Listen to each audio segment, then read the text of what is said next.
Now today we study about the fuel cell. Okay, fuel cell is also the another examples या another mean from where we get electrical energy. जैसे हमने galvanic cell के अंदर पढ़ा था the chemical energy get converted into electrical energy, तो same यहाँ पर भी आप बोलोगे fuel cell it is the another mean from in which आप बोलोगे कि chemical energy convert into electrical, ठीक है, ये हो गया, क्लियर हो गया। दूसरा इसका चीज हो जाता है कि होता क्या है कि यहाँ पर ऑक्सीडेंट एंड रिडक्टेंट दोनों यूज होगा, यानी एक का ऑक्सीडेशन होगा तो दूसरे का क्या होगा, रिडक्शन होगा, रिडक्टेंट है ना, रिडक्टेंट। अब मान लीजिए इनकी कंटिन्यूस सप्लाई हो, क्या हो जाएगा, कंटिन्यूस सप्लाई हो। कंटिन्यूस सप्लाई का मतलब जिसका ऑक्सीडेशन हो रहा है वो एंटर हो, यानी आप क्या करोगे, एक कंटिन्यूसली रिडक्टेंट यानी जिसका ऑक्सीडेशन हो रहा है उसको आप सेल के अंदर डालते रहिए। दूसरे एंड जहां पर कैथोड पे कोई चीज हो रही है उसको क्या है, कंटिन्यूसली निकालते रहिए, फैड करते रहिए। यानी एक साइड से मान लीजिए, बिल्कुल सिंपल डायग्राम बना रहा हूँ, एक साइड से आप एंटर कराइए, दूसरी साइड से वही जो दूसरा कंपोनेंट है या प्रोडक्ट साइमल्टेनियसली बाहर करते रहिए। तो ये प्रोसेस क्या हो जाएगा, कंटिन्यूस चलता रहेगा for a very long time, indefinite time तक ये चलता रहेगा। इसमें कहीं भी डिस्चार्ज या चार्ज होने की कोई होती नहीं है। तो इसलिए फ्यूल सेल क्या होता है, प्राइमरी सेल के ऊपर एडवांटेज लेता है, ठीक है। यानी क्या हुआ कि ऑक्सीडेंट और रिडक्टेंट की आप इनडेफिनेट सप्लाई करते रहोगे तो ये फ्यूल सेल प्रॉपर्ली वर्क करेगा। ये क्लियर हुई। प्राइमरी सेल का क्या डिसएडवांटेज होता है कि उसमें क्या हुआ कि मान लीजिए रिडक्टेंट यानी जिसका ऑक्सीडेशन हो रहा है, या मान लीजिए जैसे Zn था, Zn is going to be convert into Zn2+। जब तक जिंक है Zn2+ बनता रहेगा, once the zinc is 100% consumed into Zn2+, तो वो क्या हो जाएगा, at the end it stop to work. अब आप देखिए प्राइमरी सेल में कोई अपॉर्चुनिटी नहीं है, कोई मेथड नहीं है, कोई तरीका नहीं है कि आप जिंक को वापस से ला पाए या उसे सप्लाई कर पाए। तो उसके लिए हमें क्या करना पड़ता था, प्राइमरी सेल को फेंक देना पड़ता था और नया प्राइमरी सेल उसकी जगह यूज करते हैं। उसमें फ्यूल सेल में उसका एक एडवांटेज है कि प्राइमरी सेल में जो डिसएडवांटेज है फ्यूल सेल में वही एडवांटेज आ जाता है। उसमें आप कंटिन्यूसली सप्लाई कर रहे हैं तो ऑक्सीडेशन हो रहा है, कैथोड का एनोड पे ऑक्सीडेशन हो रहा है, कैथोड पे क्या हो रहा है, रिडक्शन हो रहा है। तो आप जो भी प्रोडक्ट बन रहा है एक एंड से आप डाल रहे हैं, दूसरे एंड से जो प्रोडक्ट फॉर्म हो रहा है उसको कंटिन्यूसली बाहर कर रहे हैं, तो ये सेल प्रॉपर्ली वर्क करेगा। ये समझ में आया कि नहीं आया आपको, ये सेल प्रॉपर्ली वर्क करेगा। तो डिसएडवांटेज ऑफ प्राइमरी सेल भी समझ में आ गया है और इसका एडवांटेज क्लियर हुआ है। जनरली ये अज्यूम किया जाता है कि जो फ्यूल सेल की जो एफिशिएंसी होती है वो लगभग 75 से 85% अराउंड होती है, जबकि हमारे इंडिया के अंदर सबसे ज्यादा डिपेंडेंसी होती है थर्मल पावर पे। डिपेंडेंसी क्या होती है, थर्मल पावर। थर्मल पावर का जो एफिशिएंसी होती है वो लगभग 40% होता है। क्या होता है, 40% होता है। थर्मल पावर से जो हमें इलेक्ट्रिसिटी जनरेट करते हैं 40% होता है, क्योंकि उसमें आपने कोल यूज किया, कोल से आपका कंबस्टन हुआ है, ठीक है। कोल से क्या हुआ है, कंबस्टन, कोल है, कोल से क्या हुआ है, कंबस्टन हुआ है, ठीक है। कंबस्टन से आपको क्या हुआ, स्टीम हीट हुई है और स्टीम से स्टीम टरबाइन चला है और स्टीम टरबाइन जो है it is connected with the generator और generator will generate the electricity और फिर वो आगे काम आती है। Clear.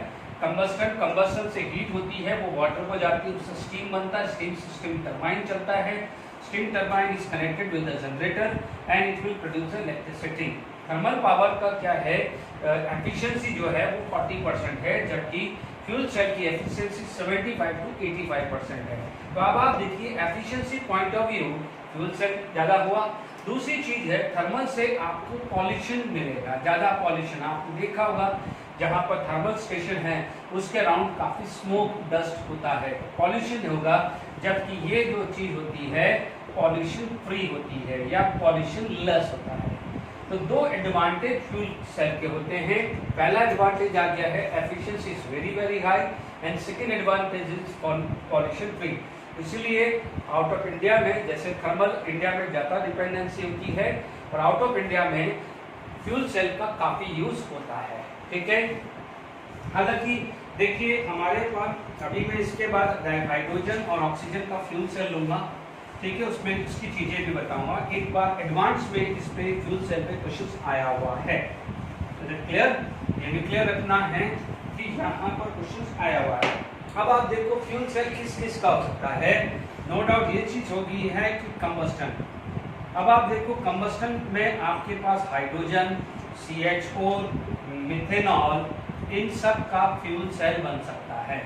These all are use for the fuel cell, यानी इसका ऑक्सीडेशन होगा, इसका ऑक्सीडेशन होगा या मिथेनॉल का। और मोस्टली सामने जो कैथोड पे रखते हैं वो रखते हैं ऑक्सीजन जिसका रिडक्शन होता है। क्लियर? तो आपसे कई को क्वेश्चन पूछ ले कि कौन कौन से फ्यूल सेल बन सकते हैं, H2O2, methane oxygen, methanol oxygen, ये फ्यूल सेल बन सकते हैं। Clear for of you? यहाँ तक क्लियर हो गया कि फ्यूल सेल का क्या क्या एग्जाम्पल आ सकता है, बात समझ में आई आपको? ठीक है, तो अब हम यहाँ पर कुछ डायग्राम देख लिया है, तो आपके पास नेक्स्ट डायग्राम बनाते हैं, फिर हम इस पे डिस्कशन करते हैं। तो सबसे पहले हाइड्रोजन ऑक्सीजन फ्यूल सेल। चलिए, पहला सबसे पहले हमारे पास फ्यूल सेल है H2O2 फ्यूल सेल। ठीक है, यहाँ एक्वस इलेक्ट्रोलाइट है, जनरली क्या लेते हैं KOH है या एसिडिक मीडियम कुछ भी ले सकते हैं, ठीक है ना, कोई ऐसा इशू नहीं है। अब आप देखो एनोड है, एनोड पे what happen, oxidation occur, anode है, एनोड पे क्या होगा ऑक्सीडेशन, तो H2 get convert into 2H plus plus 2 electron, but क्योंकि मीडियम बेसिक है it is going to be a Sec2OH minus, it is going to be convert into H2O, it is going to be convert into H2O। तो आप क्या बोलोगे, it is going to be convert into H2O, 2 electron, 2 electron is balanced by 2OH minus. तो this is the reaction, this is the reaction at anode. तो यानी आपके anode की reaction ये हुई, 2H2 get converted into H plus and this 2H plus come in contact with 2OH minus, यानी यहाँ पर हाइड्रोजन हुआ, H plus बना, यहाँ पर OH minus से कांटेक्ट में आया, वाटर बना, वाटर बाहर जा रहा है। Is it clear to all of you? अब आप देखिए कैथोड की बात करें, ठीक है, मान लीजिए मैं कैथोड की बात करूँ तो कैथोड में कौन है, O2, O2 से क्या बनेगा OH minus. Is it clear to all of you? यहाँ पर कितना हुआ OH माइनस, यहाँ 2O2 है ना, ठीक है, सॉरी हाँ 2O2 आया, यहाँ पर आपका कितना हो जाएगा, how many electron accept 4 electron. Is it clear to all of you? यानी -4 -2, इज इट क्लियर? तो यहाँ पर आपके आ जाएगा 2OH माइनस, बैलेंस हो गया ना बच्चों, 2OH minus, how many hydrogen this side 4, तो 4 को बैलेंस कौन करता है 2H2। Is it clear? तो आपकी फाइनल इक्वेशन क्या बन गई है, इसको मैं लिख सकता हूँ 4OH माइनस, क्या लिख सकते हैं अपन, 4OH माइनस, ठीक है। यहाँ पर आपके पास कितना मोल है, 2 मोल, यहाँ कितना है 4, तो what you can do, you can multiply by 2, you can multiply by 2, तो आपके पास जो नेट रिएक्शन आ जाएगी वो आ जाएगी, नेट रिएक्शन क्या आ गई, 2H2 plus O2 give 2H2,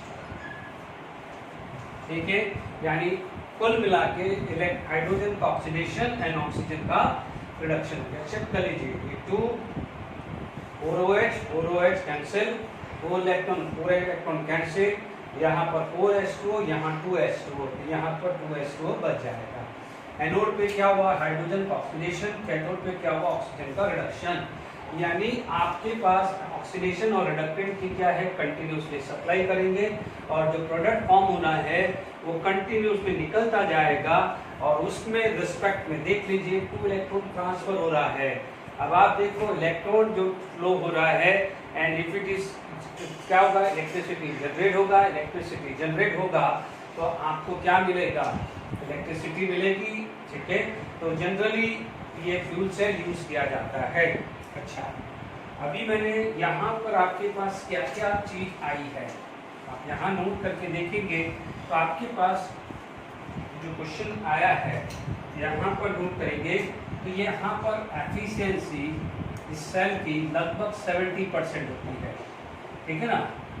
thermal की कितनी होती है, 40%, इसलिए काफ़ी यूज़ किया जाता है ना। 70 to 75 ऐसा चलता रहता है ना, 70 to 75, वो ऐसा कोई फिक्स वैल्यू नहीं है, मतलब 70 का अंदाजा ले लीजिए आप, है ना।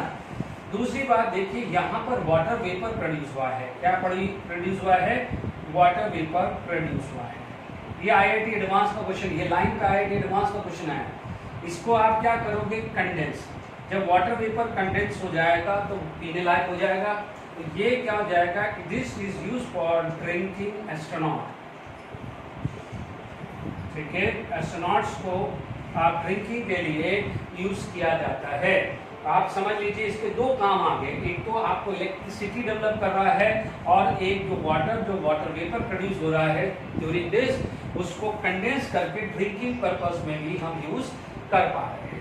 तो ध्यान दीजिए, इसके दो बेनिफिट है, इनफैक्ट 3 बोलते हैं। एक तो क्या होगा, वापस से मैं रिपीट कर रहा हूँ, एक तो पॉल्यूशन फ्री है, पॉल्यूशन लेस है, ठीक है। एफिशिएंसी क्या है, हाई हुआ है, यहाँ पर एफिशिएंसी क्या हुआ है, हाई हुआ है, इज इट क्लियर। और तीसरा क्या हो जाएगा, ड्रिंकिंग पर्पस के लिए भी यूज कर सकते हैं फॉर ड्रिंकिंग वाटर। तो ये 3 काम आपके यूज किया जाता है। चलिए अब हम एक और फ्यूल सेल डिस्कस करते हैं।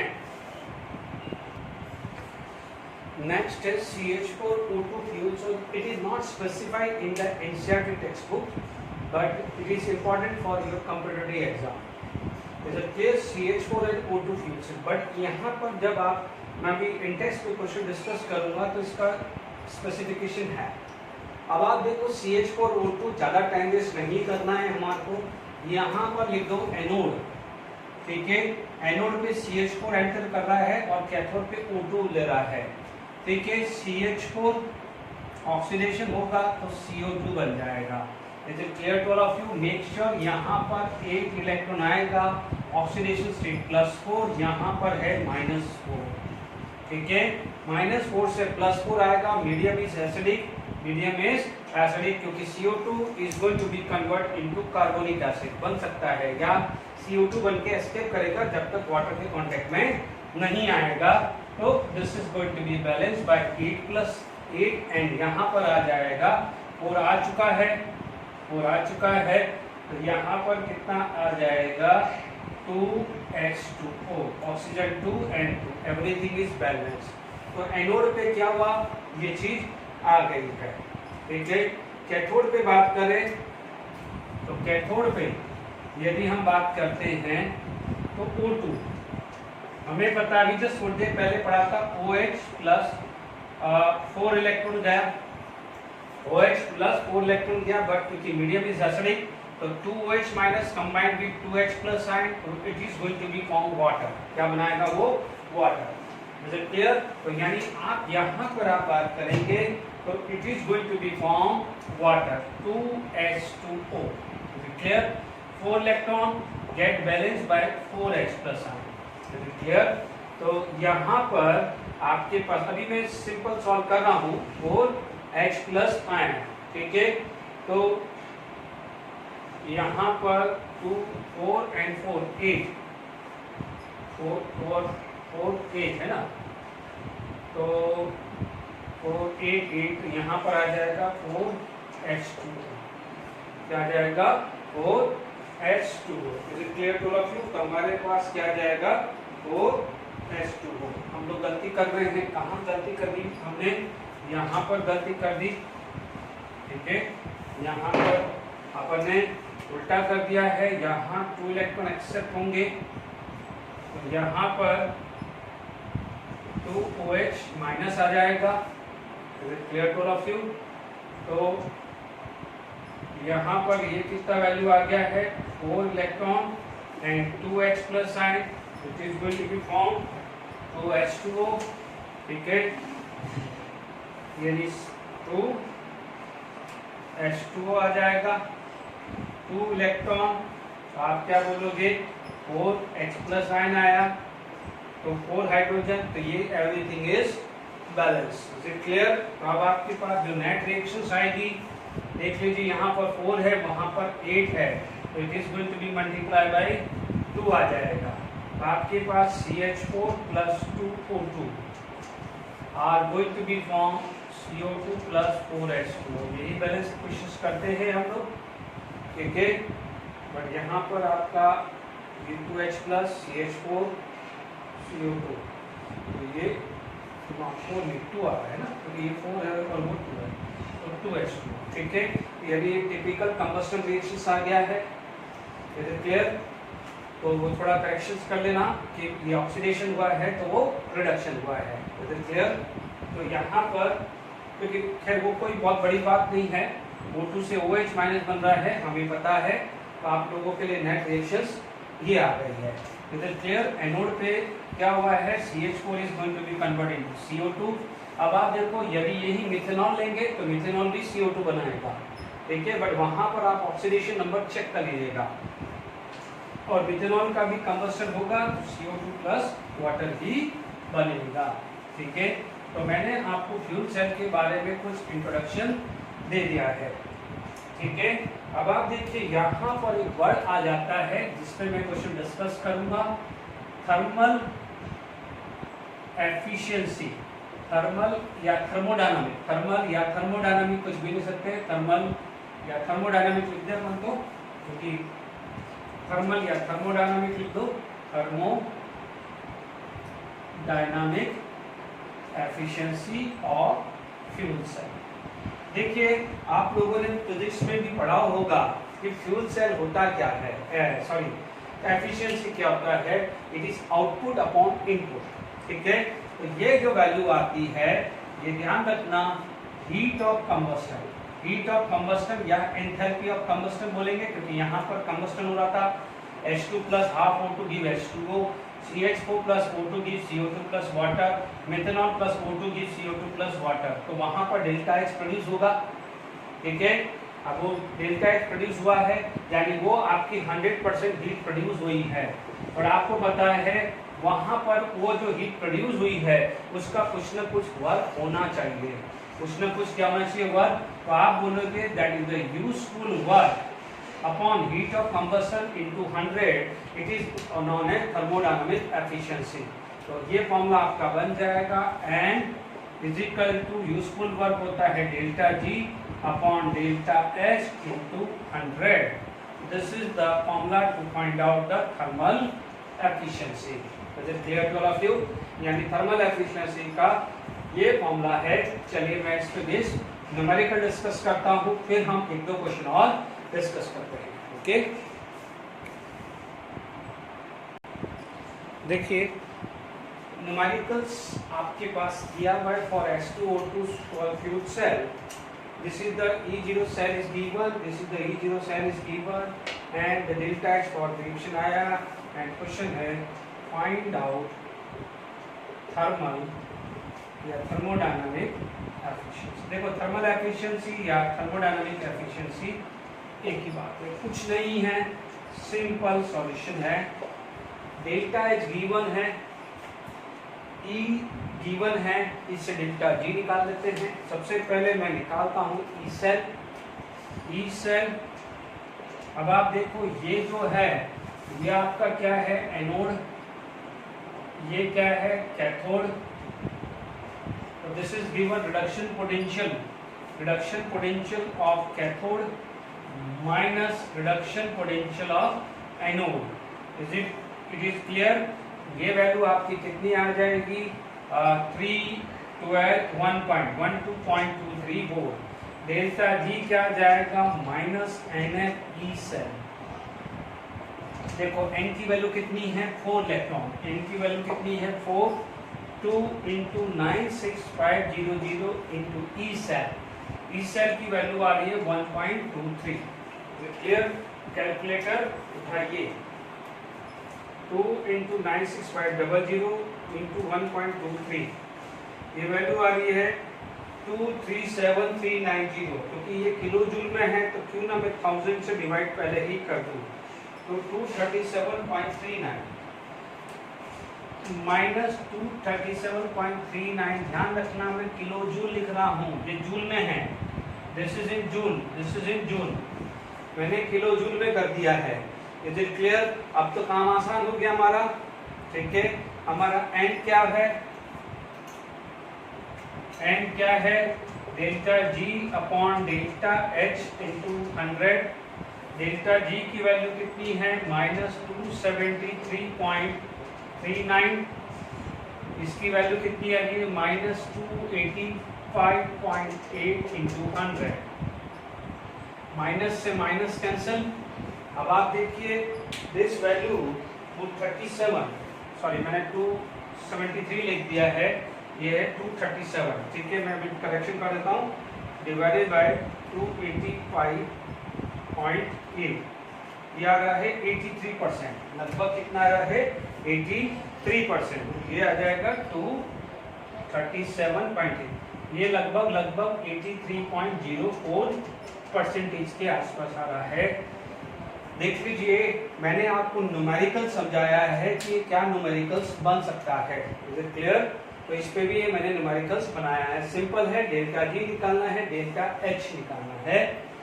ठीक है, क्योंकि मैंने ये न्यूमेरिकल्स आपको इसलिए डिस्कस किया है क्योंकि कुछ बच्चे ये सोचेगा कि बोर्ड में पूछेगा कि नहीं पूछेगा। ध्यान दीजिए, वहां पर एक टर्म लिखा हुआ है कि एफिशिएंसी इज 70%, तो ये क्वेश्चन जरूर पूछेगा एफिशिएंसी का, क्योंकि क्या होता है, जरूरी नहीं है कि जो पैटर्न है वो दिया होना चाहिए, ये ध्यान दीजिए। इसलिए बोर्ड पॉइंट ऑफ व्यू मैंने आपको ये क्वेश्चन करा दिया कि इस टाइप का न्यूमेरिकल्स पूछ सकता है।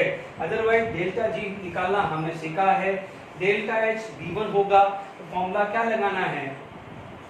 Useful word divided by heat of combustion into 100, nothing else. Is it clear to all of you? दो कॉम्बिनेशन आया है। अब एक और क्वेश्चन डिस्कस करते हैं।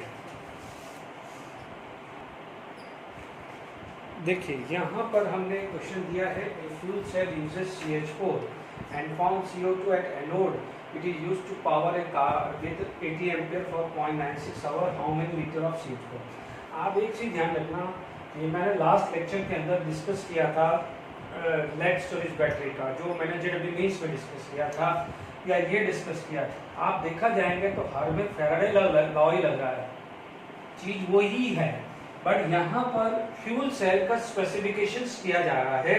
बाकी देखिए, अब मान लीजिए आपको पता है CH4 से CO2 बन रहा है, ठीक है, आप बोलोगे ये -4 है तो ये +4 है, तो एन फैक्टर कितना आ गया है?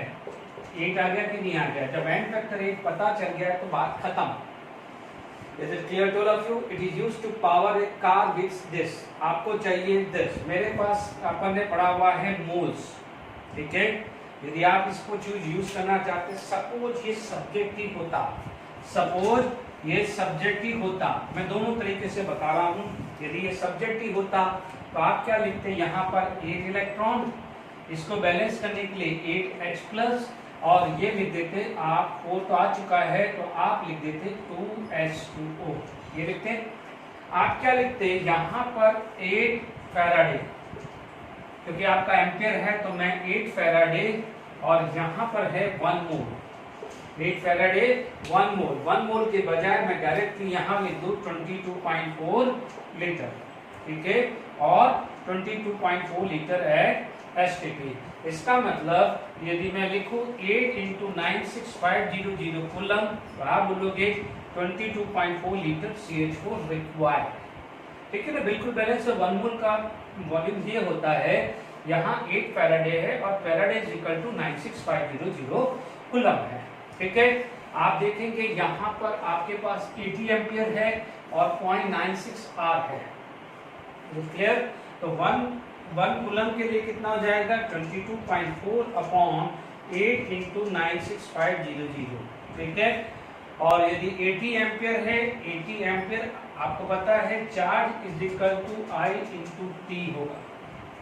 80 इंटू 0.96, बट आपको पता है टाइम आपको सेकेंड में लेना है, तो इतने कूलम का क्या हो जाएगा 22.4 into 80 into 0.96 into 3600 upon 8 into 96500। ये जब सब्जेक्टिव है थोड़ा सा ये लेंथी प्रोसेस होगा, because if it is subjective.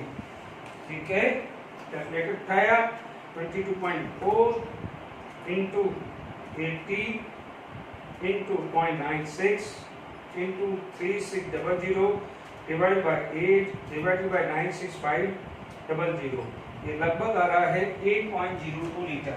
This is come to be a 8.02 litre. इसका मतलब आपका हाउ मेनी लीटर आया, तो answer is 8.02 litre. This is the way to write in subjective, यानी बोर्ड एग्जाम में आपका इस टाइप का क्वेश्चन पूछा जाता है। तो ठीक है, यदि मान लीजिए जब आपको एमसीक्यू करना है, ठीक है, एमसीक्यू करना है तो सबसे पहले आप एन फैक्टर निकाल दीजिए। एमसीक्यू, सपोज ये क्वेश्चन एमसीक्यू में आया हुआ है, तो आप क्या करोगे, ऑक्सीडेशन नंबर निकालेंगे। आपको पता है यहाँ -4 से +4, एन फैक्टर कितना आ जाएगा 8, एन फैक्टर कितना आ जाएगा 8। तो आपके पास एन क्या था, I into T upon 96500 into N factor, ये तो मोल था ना, क्लियर। अब देखो आई कितना है 80, आई कितना है 80, 0.96 और सेकंड में कन्वर्ट किया तो कितने से मल्टीप्लाई किया 96500, एन फैक्टर कितना है 8। ठीक है, ये मोल कितना आ जाएगा। ठीक है, अब आप देखिए आपको जो मेथड सही लगे, मैं आपको दोनों मेथड सिखा रहा हूँ, 80 into 0.96 into 3600 divide by 96500 divide by 8, ये लगभग आ रहा 0.358 इंटू 22.4 करोगे तो ये आया 0.8, तो ये कितना आ रहा है लगभग 0.358 मोल आ रहा है। और वॉल्यूम कितना आ जाएगा, volume at STP 0.358 into 22.4 litre equal to 8.02 litre. Clear, दोनों में से जो भी मेथड राइट लगे, ये मेथड सेकंड था। Is it clear? तो आपको दोनों में से जो भी मेथड राइट लगे तो आप सॉल्व कर सकते हैं। ठीक है, तो आपके पास ये चीज आ गई है। तो मैं आप ये भी समझ लेना कि मैं आपका फैराडे फर्स्ट लॉ का भी रिवीजन करवा रहा हूँ by using the fuel cell. मैं क्या कर रहा हूँ, फ्यूल सेल का यूज करके मैं मेथड बता रहा हूँ। ठीक है, अब आप देखो मैं यहाँ पर ही ऑन द स्पॉट आपके लिए क्वेश्चन बना देता हूँ। ठीक है, मैं आपके सामने ऑन द स्पॉट क्वेश्चन बना देता हूँ। ठीक है, क्या है अभी तक तो क्या है टेक्स्ट बुक से या कोई बुक से मैंने लिया था, मैंने ले लिया अब fuel cell hydrogen and oxygen. ठीक है, अब देखिए मैं बोलता हूँ कि जैसे मान लीजिए आपसे पूछा जाए कि what is the value of current if 67.2 liter at STP of hydrogen is produced at NO, yeah sorry मतलब H2 is used at NO, is used at NO, not produced क्योंकि इसमें तो यूज होता है at anode for like 30 minute. ठीक है, अब 30 minute आ जाता है। ठीक है, तो आप क्या बोलोगे, सिंपल है, सॉल्यूशन है, कुछ नया नहीं है, सिर्फ ये टाइम पास के लिए वर्ड यूज किया है। आपको पता है हाइड्रोजन, हाइड्रोजन से क्या हुआ H+ आयन बनेगा, आपको पता है 2 इलेक्ट्रॉन जाएगा। आपके पास सिंपल सी वैल्यू है कि मान लीजिए यहाँ पर 22.4 लीटर है, तो आप क्या बोलोगे 2 इंटू 96500 कूलम। ठीक है, बैलेंस इक्वेशन यदि मान लीजिए बैलेंस, देखो इसमें क्या होगा कि बैलेंस करना पड़ेगा, सिर्फ इतना फर्क है क्योंकि अपन ने यहाँ पर क्या लिखा था 2H2O और OH minus is balance over here. ठीक है, यदि सब्जेक्टिव चाहिए तो आप ऐसा लिख सकते हैं, यहाँ पर आ जाएगा 2H2O 2 इलेक्ट्रॉन को बैलेंस कर रहा है 2 OH माइनस। क्लियर? तो आप बोलोगे ये आ गया है, ठीक है। हमारे पास कितना लीटर आ गया है? 67.2 लीटर, 67.2 लीटर। तो ये लगभग कितना आ जाएगा? 1.5 मोल आ रहा है ना। ये कितना आ गया? 2 × 96500 अपॉन 22.4 × 67.2 कूलम, यही आया, ठीक है। तो आप क्या बोलोगे? क्योंकि मेन क्या है इस क्वेश्चन में? Balance equation. क्योंकि जब आप सब्जेक्ट ही करोगे तो बैलेंस इक्वेशन चाहिए, इसमें फ्यूल सेल का रोल आ जाता है। अदरवाइज तो फर्स्ट लॉ में तो आप कर ही रहे हो ना। तो 2 × 9650 × 67.2 डिवाइडेड बाय 22.4, ये वैल्यू आई देख 57900, ठीक है।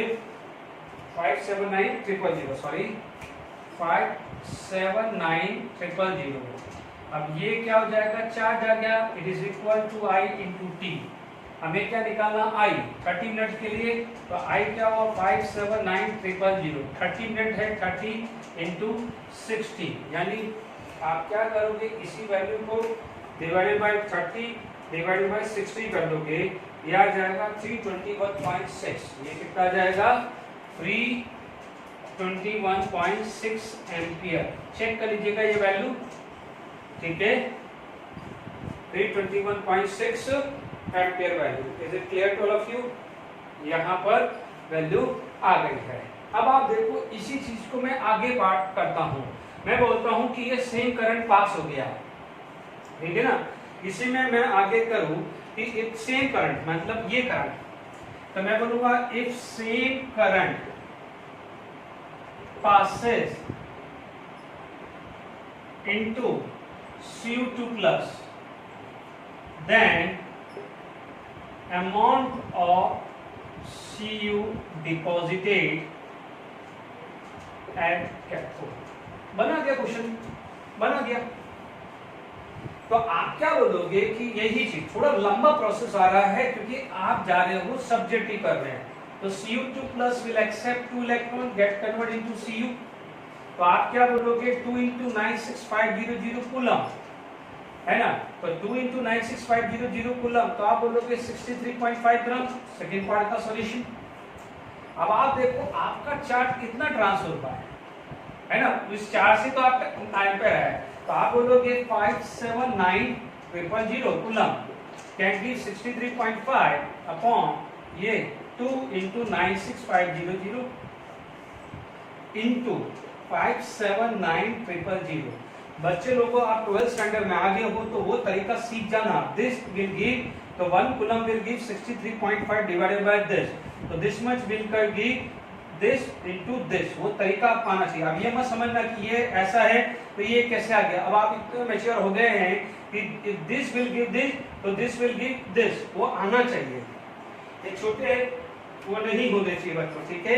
जैसे 57900 divided by 2 divided by 9650 into 63.5, ये वैल्यू आ रही है 190.5, यानी कितना आ रहा है? 190.5 ग्राम। Is it clear? तो ये मैंने फ्यूल सेल को फैराडे लॉ को कंबाइन कर लिया है। ये इंपॉर्टेंट इसलिए बन जाता है कि सपोज सब्जेक्ट में आपसे ये क्वेश्चन पूछ लिया तो कैसे वर्क करेंगे। अब हम आगे बात करते हैं कोरोजन की। Is it clear? देख लीजिए,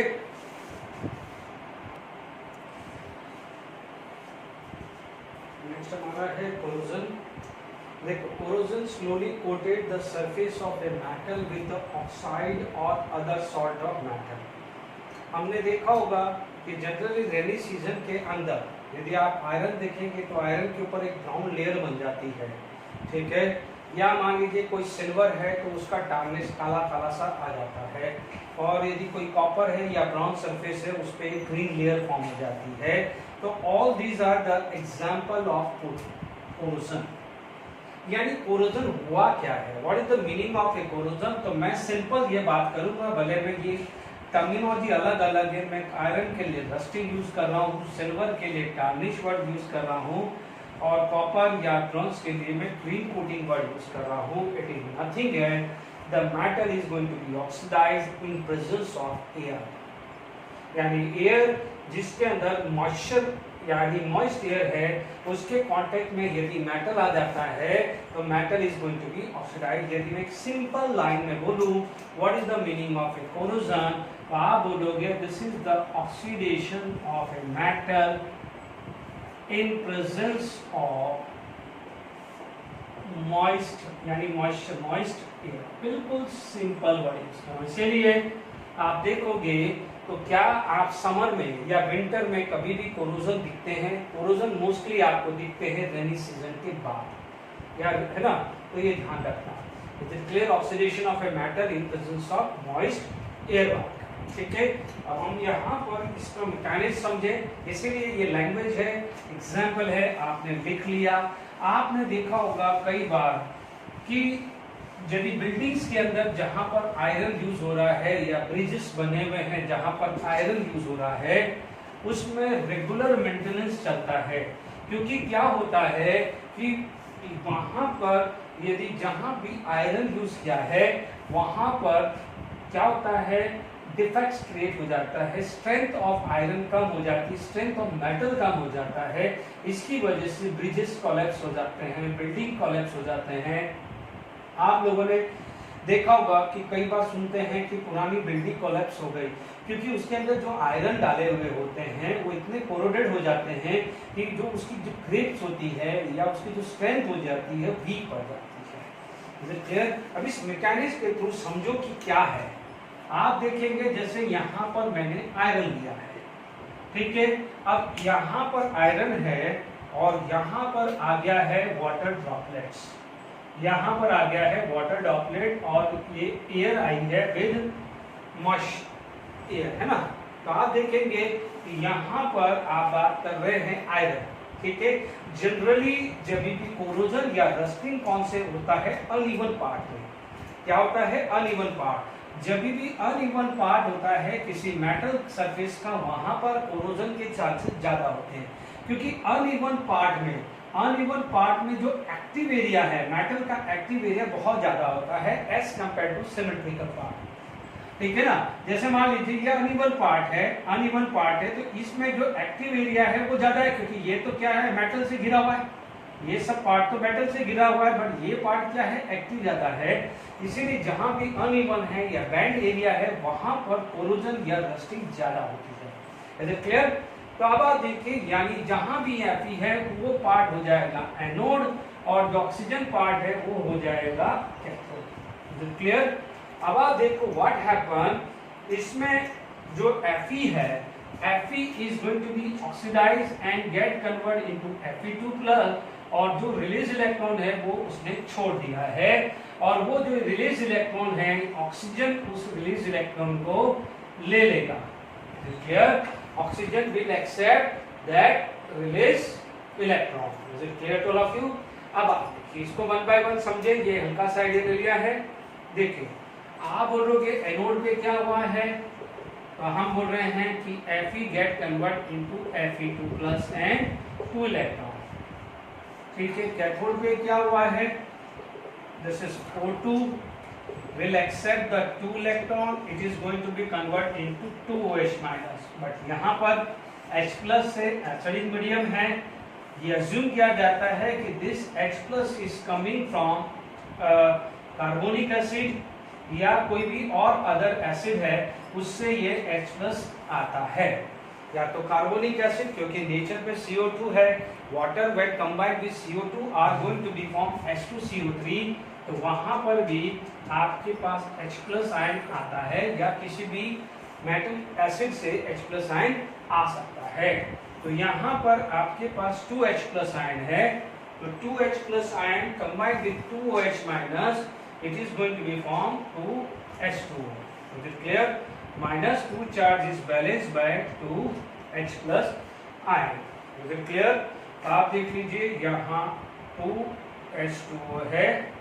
Is it clear? सॉरी, यहाँ पर ये 4 इलेक्ट्रॉन आएगा तो ये 4H+, ये 4 इलेक्ट्रॉन, ये क्या आ जाएगा, 4H+ आ जाएगा। तो this hydrogen is coming from this, ठीक है। अब आप देख लीजिए यहाँ पर आपके पास 2 से मल्टीप्लाई कर देने का है, तो 2Fe plus O2 plus 4H plus ion will give 2Fe2 plus 2H2O. ये आया है, is it clear to all of you? यानी Fe2 प्लस बन गया है एंड O2 जो है वो वाटर में कन्वर्ट हो गया है। अब समझना, तो यानी एनोड पे Fe का ऑक्सीडेशन हुआ, Fe2 प्लस बना, O2 का क्या हुआ, रिडक्शन हुआ है, H plus is coming from carbonic acid या किसी भी मेटल के एसिड से मिला सकता है। Is it clear? अब देखो हुआ क्या है, Fe2 प्लस अभी आपके पास नेचर के अंदर अभी भी ऑलरेडी ऑक्सीजन है, क्योंकि Fe से Fe2 प्लस बना है तो ऑलरेडी ऑक्सीजन है। तो अब देखिए यहाँ पर आपका Fe2 प्लस बना, तो आप बोलोगे 2Fe2 प्लस, ठीक है, फर्दर O2 में कन्वर्ट हुआ तो are going to be form Fe2O3, क्योंकि वाटर भी है ना, क्या है, वाटर भी है। तो is it clear?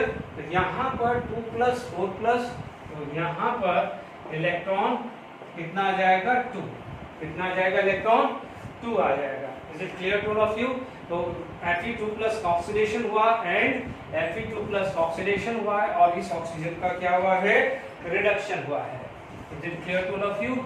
Fe2 plus का क्या हुआ है, ऑक्सीडेशन हुआ है और इस ऑक्सीजन का क्या हुआ है, रिडक्शन हुआ है। Is it clear?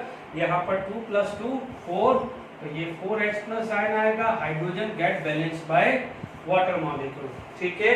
अब आप देखो Fe2 प्लस जो बन रहा था वो तो इसमें कन्वर्ट हो गया, ये H प्लस आयन जो मिला था वो कन्वर्ट हुआ।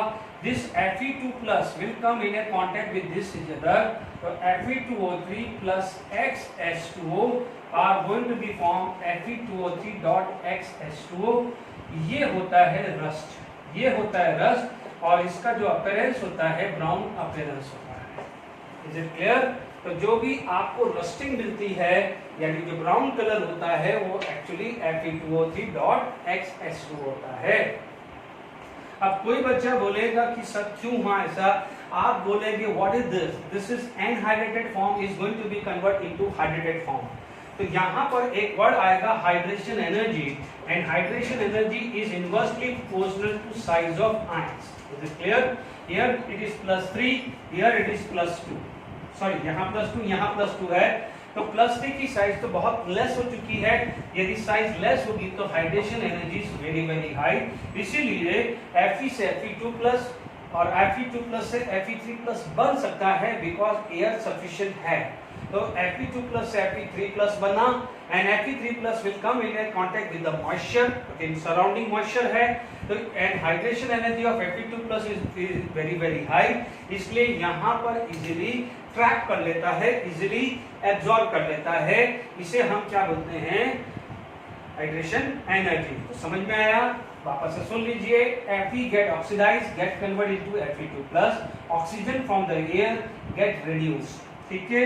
Then Fe metal oxygen from air in presence of H plus ion, this H plus ion will coming from the carbonic acid या किसी भी एसिड से आ सकता है, and Fe get converted into Fe2 plus and moisture, but Fe2 plus further get converted into Fe3 plus, and being a smaller size this will come in a contact with the moisture very easily because its hydration energy is very high because of smaller size. Is it clear? and इसको क्या बोलते हैं, rust, और इसका brown appearance आता है। Is it clear? कई बार यदि इस चीज पे यदि आप एनसीईआरटी टेक्स्ट बुक देखेंगे, आप एनसीईआरटी टेक्स्ट बुक देखेंगे तो कई बार आपसे क्वेश्चंस पूछ सकता है, हालांकि बहुत सिंपल है, अजीब सा क्वेश्चन है, पर ठीक है। आप यदि मैं एनसीईआरटी का डेटा ले रहा हूँ, ठीक है, क्योंकि एनसीईआरटी में मेरे एकदम दिमाग में क्वेश्चंस आ गया, आप देखेंगे एनसीईआरटी में Fe2 प्लस 2 इलेक्ट्रॉन, तो E आपको दिया हुआ है -0.04 वोल्टेज दिया हुआ है। तो क्लियर?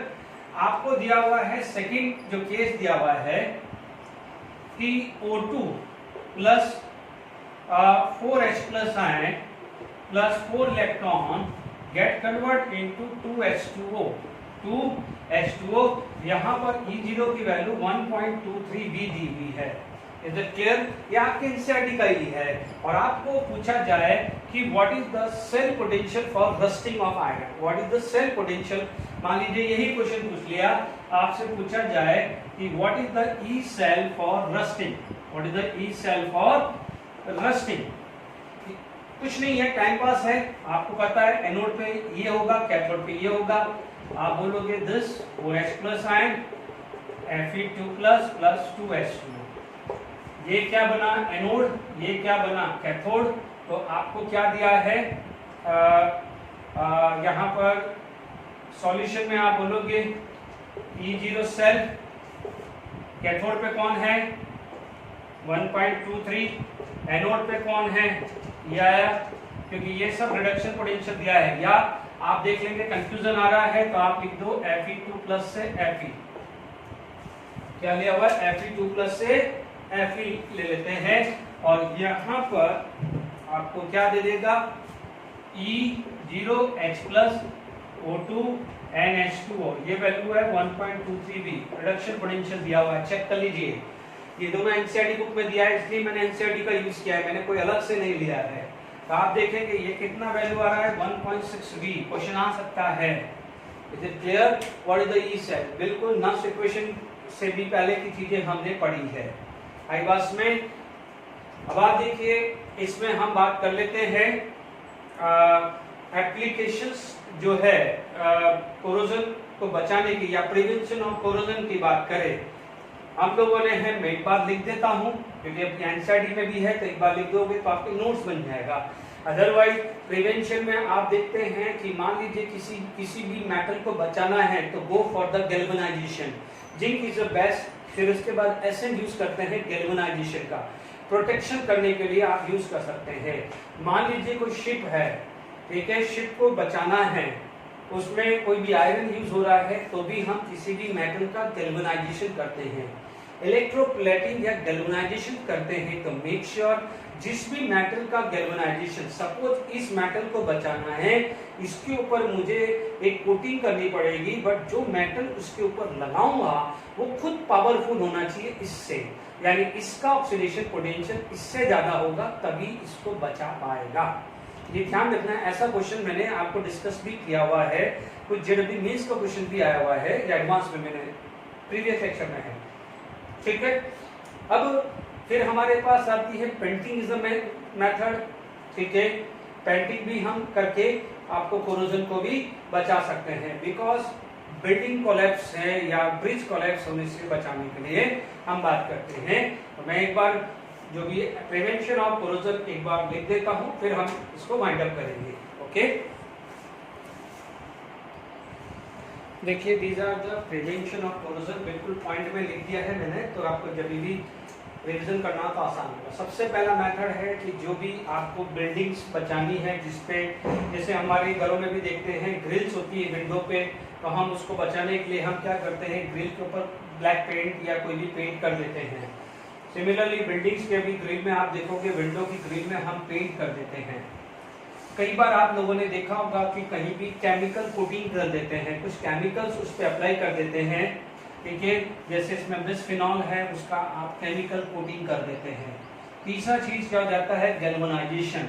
गैल्वेनाइजेशन का मतलब क्या होता है कि किसी मेटल जिसको बचाना है, फॉर एग्जांपल मुझे आयरन को बचाना है, उस आयरन के ऊपर किसी भी मेटल लाइक जिंक या एसिड की लेयर बना दो, तो वो क्या करेगा, ये मेटल क्या करेगा, ये खुद या तो अंदर वाले मेटल को, जैसे सपोज यहाँ पर ये मेटल है, ठीक है, अब हमने क्या करा, जिंक की गैल्वेनाइजेशन कर दी, ठीक है ना, ऐसा समझ लीजिए। मान लीजिए कोई भी इसके कांटेक्ट में आया तो ये जो जिंक है ये या तो दो करेगा कि ये जो ये है इसको कांटेक्ट करने नहीं देगा, या ये खुद इससे रिएक्ट कर जाएगा, ये खुद इसको रिएक्ट करेगा तो ये इसको बचा लेगा। तो गैल्वेनाइजेशन में क्या करता है कि जो सामने जो अटैक करने जा रहा है या तो इस मेटल को इनर्ट कर देता है, या तो क्या हो जाएगा, मेटल को इनर्ट कर देता है, या खुद सेक्रीफाइस कर देता है, यानी खुद ऑक्सीडाइज हो जाएगा, is it clear to all of you? ठीक है, या तो ये इसको बीच में आ जाएगा, जैसे मान लीजिए यहाँ पर, मान लीजिए कोई भी यहाँ पर आपके पास कोई भी पॉलिटिशियन है, यहाँ पर मान लीजिए सिक्योरिटी गार्ड है और यहाँ पर कोई भी पर्सन है। ये सिक्योरिटी गार्ड या तो इस पर्सन को मिलने नहीं देगा इसे, यानी इनर्ट बनाएगा, या ये खुद सिक्योरिटी गार्ड इस पर्सन से लड़ लेगा। Is it clear? इसे क्या बोलते हैं? गैल्वेनाइजेशन। सिमिलरली सैक्रिफाइसल एनोड भी इसी तरह का होता है, यानी क्या होगा कि इसको बचाने के लिए वो क्या हो जाएगा, खुद ऑक्सीडाइज हो जाएगा, खुद ऑक्सीडाइज हो जाएगा, यानी this itself go for oxidize. और ऑक्सीडाइज कहाँ होता है? एनोड पे। ऑक्सीडेशन कहाँ आकर होता है? एनोड पे। तो इसीलिए इसको क्या बोला जाता है कि ये बोलते हैं कि मेटल ने खुद अपने आप को सेक्रीफाइस कर दिया है, खुद ऑक्सीडाइज हो गया है दूसरे को बचाने के लिए। जैसे हमारे लिए आर्मी पर्सन खुद अपने आप को सेक्रीफाइस करते हैं हमारे को बचाने के लिए। तो what is the army person? These are the sacrifice, ठीक है। इसलिए फॉर आर्मी जय हिंद, ठीक है। तो फॉर आर्मी तो जो भी है this can act as a sacrificer, तो ठीक है। तो हमारे लिए सेक्रीफाइजर एनोड कौन है? आर्मी पर्सन, हमारे security agency. Is it clear? तो I hope prevention of corrosion आ गया है। अब सुन लीजिए, मैं लास्ट दो लेक्चर की बात करूं, बैटरीज की बात करूं, या आज फ्यूल सेल या कोरोजन की बात करूं, तो मैंने हर में न्यूमेरिकल ढूंढा है, हर केस में न्यूमेरिकल ढूंढा है। फ्यूल सेल में भी एफिशिएंसी का ढूंढा है, फ्यूल सेल में भी फर्स्ट लॉ भी लगाया है, सेकंड लॉ भी लगाया है। तो आप ये चीज मत समझना कि ये टॉपिक वो है, इग्नोर करना, बहुत इजी है। सिर्फ इसको एक रीडिंग करना है और आपको इसके पर्पस या एप्लीकेशन यूज करनी है। Okay, thank you for today lecture. Okay.